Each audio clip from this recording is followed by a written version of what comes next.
And good morning, everybody. It is Wonderful Wednesday with Jaden Boon. Now, Jaden, I met you at HypnoThoughts Live last year, so 2024. And it was so much fun because we were with Carl Smith. And it was the day before HypnoThoughts all started. And we went around Las Vegas. I'd only been there once before. And anyway, I ended up being a tour guide, didn't I? You did, yeah. We spent the day together, and I think we walked quite a few kilometers that day. It was a lot of fun though, because it meant we got to see a lot of things that I guess, when the others were stuck inside in the air conditioning, we were out exploring. So it kind of made the most of it, which was good. Had a lot of fun. Yeah, I think we got lost a little bit, but that didn't matter. It's all part of the adventure, isn't it? how do we, it was like, I think we were stuck in the MGM. It was like, how do we get out of here? Yeah. But anyway, it was all good. And it was, it was good fun. So I know we were in Caesar's Palace for a while, taking those gorgeous pictures. Caesar's Palace is pretty cool, I think, Yeah, it was very crazy to see, all the different what do I want to say? Casinos and hotels over there. It was definitely eye-opening. It's very, very different over here in Australia. But I can't wait to be there again this year. So I'm looking forward to it. Great. So you're coming to HypnoThoughts this year as well? Yes, I am. Awesome. Okay. I leave here on the 13th of July. I think we're only 70 days away. 70 days away. I encourage anybody who is sitting on the fence, go to HypnoThoughts Live. You will not regret it. It's a lot of fun. I can't promise to be your tour guide, but I was that day, and it just so happened, and it was really good fun. So anyway, we got to know each other. And Jaden, I mean, you're in Australia, and you are a stage hypnotist. So, and I know you're really good and you're really busy. I'm now following you on your, not in a weird way, but in not in a weird way. I've got plenty of Australian stalkers, so let's get a few from around the world. Oh, well, there you go. But I've seen your work on YouTube and on that other one. What's it? What's the other Instagram, one? TikTok. That's it. So yeah, no, and you're brilliant. You really get the crowd going, and it is hilarious what people end up doing. So how did you get into it? I literally just did a YouTube video on this yesterday, actually, but I'll do a short condensed version.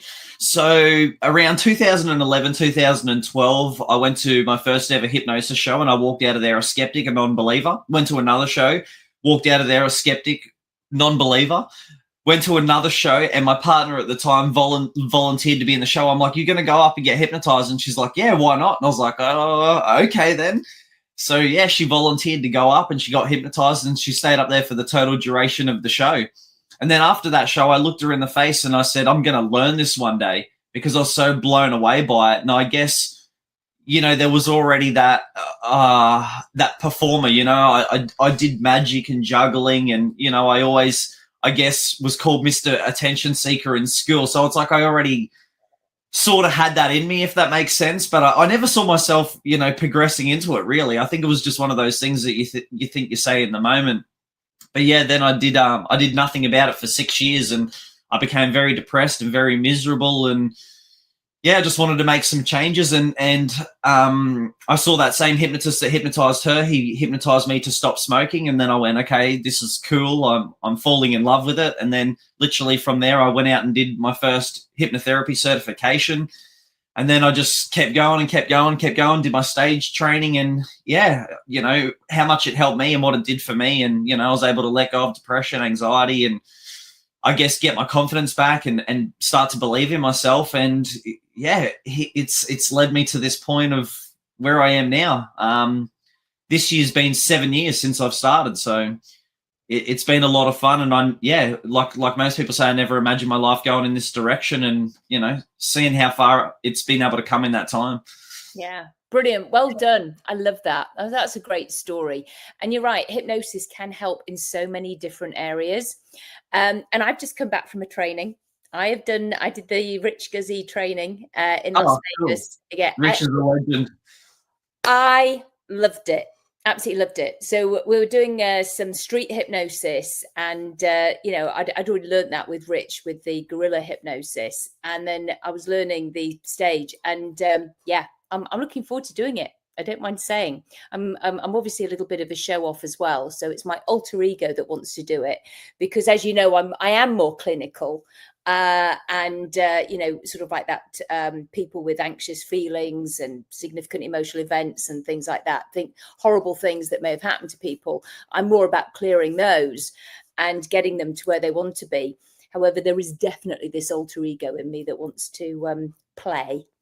And it makes you better. It makes you well-rounded, because it's like you're getting to see it with so many different people, and yeah, the fun you get to have even for me, you look back on some of the photos from the shows, and I'm in just fits of laughter, just like everyone else. It is a lot of fun, and it is a cool skill to have, and it really demonstrates and shows people, to sometimes hundreds of people at a time. And I say it to the audience, I go, this isn't just a show, this is demonstration on how powerful the mind is. I go, 1 minute they're laughing, 1 minute they're crying, 1 minute they're talking like an alien, and then like most stage hypnotists, I implant lots of positive and reinforcement after the show to make them feel good about themselves for being a volunteer, to help them let go of the stresses and the worries.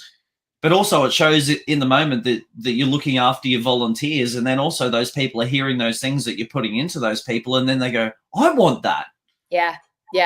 That's what I want to do, is to actually be able to spread it further and wider, that actually, say if they're on a roller coaster going, and then it's like, you can conquer your fears, Yeah, exactly. Yeah. And I think Rich probably talked about that in his training. I remember he talked a bit about it, like doing therapy in the show, because it's like, and I do it too. Like I bring out a rubber snake and I see who absolutely shits themselves, and then I remove someone's fear of a snake on stage in front of everyone. And I say, people, this is just a demonstration on how quickly we can change. Change doesn't take a long time. Change happens instantly. And I go, watch your snake phobia. It'll be gone in 2 minutes. Yeah, exactly. It's so and that is so powerful when people actually see it. There was, and I'll share this actually. There was somebody up on our stage when we were having the show, and we all got to do skits with these people who were, obviously real people. And somebody did the skit where it was you're in a hot dog eating competition, and they actually felt really ill afterwards. And so that it was like they because they consumed so much, and it was like, so it was quite interesting. So somebody who was clinical afterwards just like sort of like you did something quick with them, and that is what we can always do afterwards, is tidy it up if somebody does feel so ill from actually eating that much. But they thought they had. Yeah, that is the power of the mind. So imagine if you can do that, and what good you can do with it then. So I think that can only be a good thing, and obviously that whatever happened was reversed, and they were absolutely fine, But it's true, because you can really feel that. I mean, I go up there and I'm like, because I'm often up there on stage because I'm a somnambulist. So a somnambulist, everybody, means that you can go down like that. Jada you could probably hypnotize me right here, even though you're in Australia. You would be able to take me into hypnosis. People can't believe that when I tell them all the time that you can hypnotize people through a screen. They're like, what? And I go, it's just as long as you're hearing the voice, right? Yeah. And you have the belief. And it's like, so yes, but I am. Well, I do, because I see people on Zoom. So do you. Yeah. So yes, absolutely. So it's and anyway, I was like drinking all this, and I was laughing hysterically. I don't drink that much at all. And I hadn't drunk all week because I was learning. So there I was, but I was absolutely laughing raucously. And I hadn't had anything, but I remember what that feeling of laughing is like. So, yeah. Yeah, it's cool. It's cool. It's a lot of fun. And I guess that's, the beauty of it. The possibilities are endless. It's whatever you can think of, other people can think of it too, and it's like there's a way to make it funny and build it into the show. Yeah, No, I'm excited for it. I think, and obviously keeping it safe and, you know, what have you, because people who have got severe mental health issues, you don't go up, you know, it's normal people living with normal everyday, just normal stresses and worries. And yeah, and we can help you. So yeah, it's pretty cool. Now you also do clinical. I know that. You do clinical. Yes, I do. Yeah, it's probably 50-50 to be fair, or it's I don't know. It's hard to say. I do the shows on the weekend, but I do the therapy through the week. So, yeah, I see clients all through the week, and then I do the shows of a weekend. So, yeah, I love the clinical. I was actually doing clinical before I did stage because I actually got certified for stage in 2019, and then I was like 6 weeks out from going to do my first show when you know COVID came. So it sat me on the sideline for a year. So I did my first show in 2021. Right. Okay. Yeah. Yeah. But So, yeah, I love the clinical. I love helping people. It's a lot of fun as well.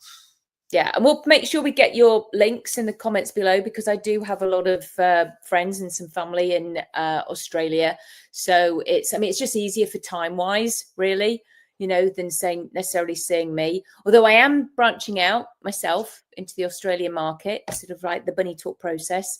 Which we'll talk about in a minute, I'm sure. Yeah, I've got it. Well, yeah, I do, because I've got a training actually, and I'll make sure that's in the links as well for the Australian times. So it's on the 14th and 15th of June, and then again the last weekend in June. So as I say, I'll put those links in the comments as well. Do you want to talk a little bit about what that is, how that came about, and?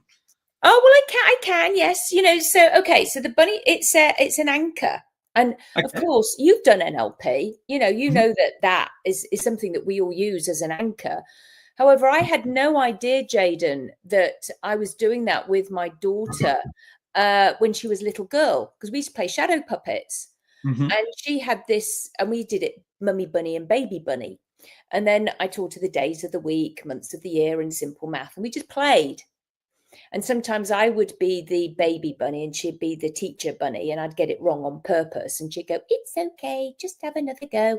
And so she learned to be kind.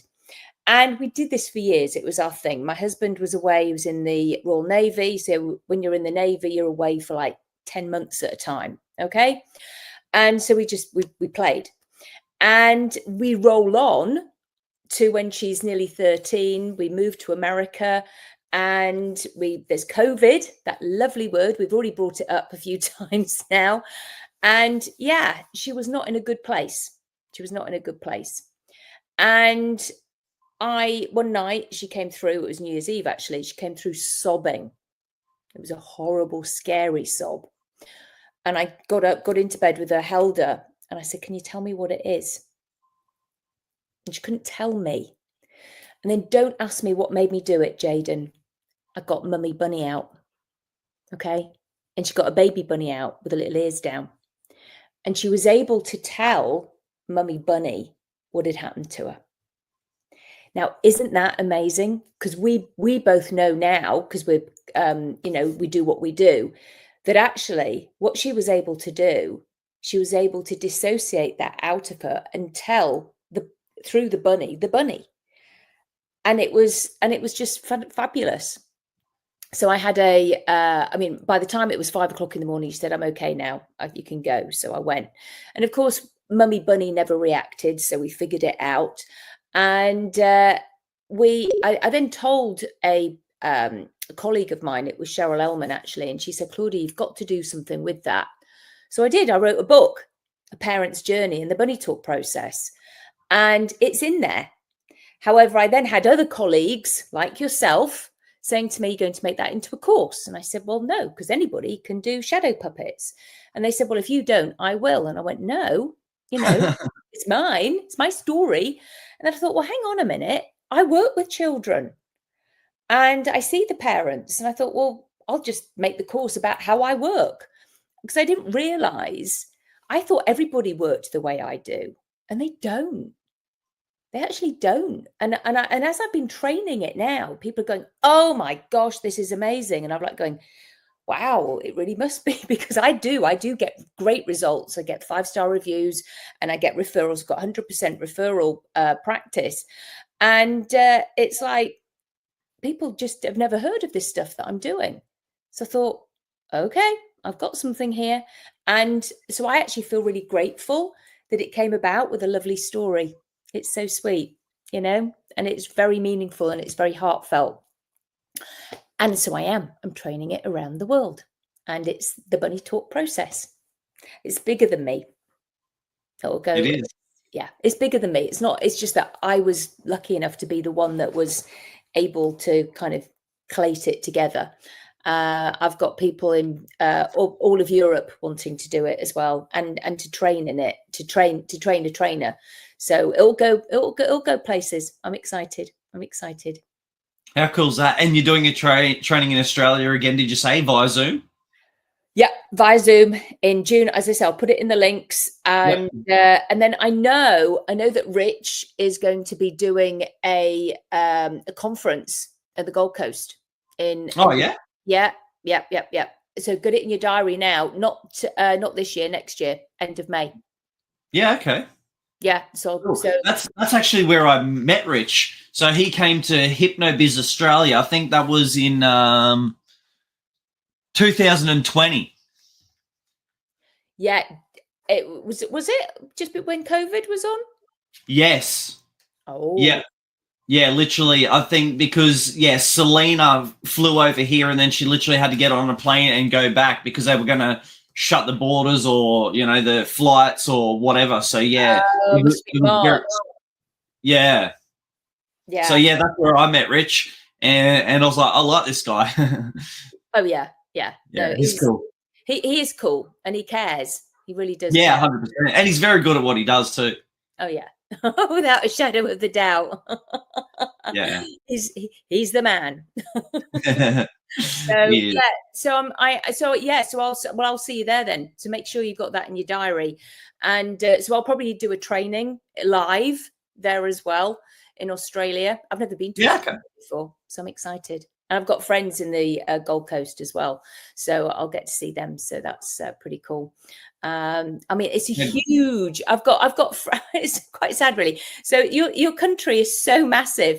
So I've got friends Gold Coast. I've got family in Sydney, family in Melbourne, and then another really good friend in Perth. 2 families there. It's like, but I know that was like massive time difference. Yeah. It's absolutely huge. Nobody in the middle, because I don't think there is. Does anybody live in the middle of Australia? Yeah, people do.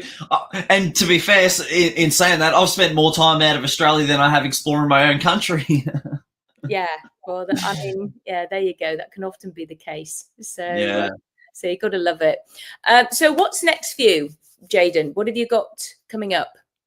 I'm just going to keep doing more of what I'm doing, seeing clients and continuing with the shows. Still got plenty of shows coming up. You know, I absolutely love the shows. I love the therapy, but I love the shows probably just that little bit more. You know, you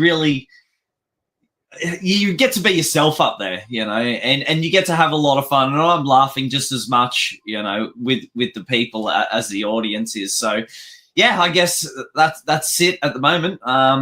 I have done a few trainings in the past, but I don't have any coming up at this stage. But I would like to get back into that, to be fair. But yeah, we'll see what happens. But like I said, I'm just going to keep doing what I'm doing. The shows are absolutely hilarious. I love it. It's a lot of fun. So more of that. Yeah, good.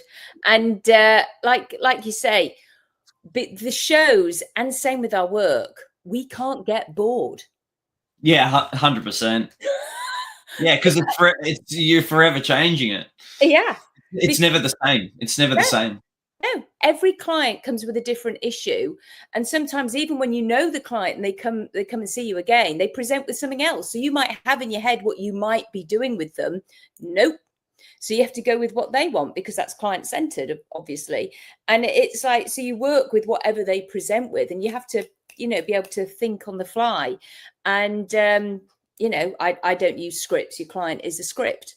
You know, that's what they are. So I love what we do. And that's, I mean, again, that's what's so good with the bunny talk process as well, is that it's content free. You don't need to hear the person's issues, and you work with what they present with. And it's for children, teens, the parents of the children, and people with inner child work who need inner child work, which probably is most of us. So, but again, people don't need to get into the story.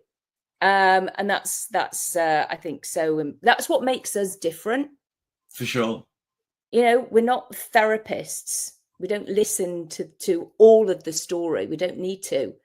I don't know what you think. In my opinion, it just embeds the story more and more, and all it does. Yeah, I totally agree. Yeah. Okay. Yeah. Yeah, 100%. And that's what people live off, their story. It's like, you're not your story. I'm like, these are just the things that happen to you. And it's different, like, you know, when you're on the other side of it, I guess it's like you share your story, but it's to motivate people and go, look, it doesn't matter what you've been through and where you are. We're all capable of creating change. It doesn't matter what happened to you. But if you want to hang on to the story and live by it, then, you know, you can stay in a place of being stuck, I guess. Yeah. So many people make it their identity. Yeah, totally. And then they go into that place of woe is me, the victim mentality, and they don't need to. It doesn't try to be your identity. And you can actually become indifferent towards those things. And instead of having them here, they can be over there or down there or wherever you want them to be. And that, my friend, is what we do for people. Which is amazing. Yeah, I love it. Okay, so I better end here because I don't want everybody to get fed up with us. So thanks for coming on, Jaden. Great chatting to you. I can't wait to see you in HypnoThoughts. And thank you for watching, everybody. And it's goodbye from me, Claudia Rickard. And it's goodbye from Hypnotist Jaden Boon.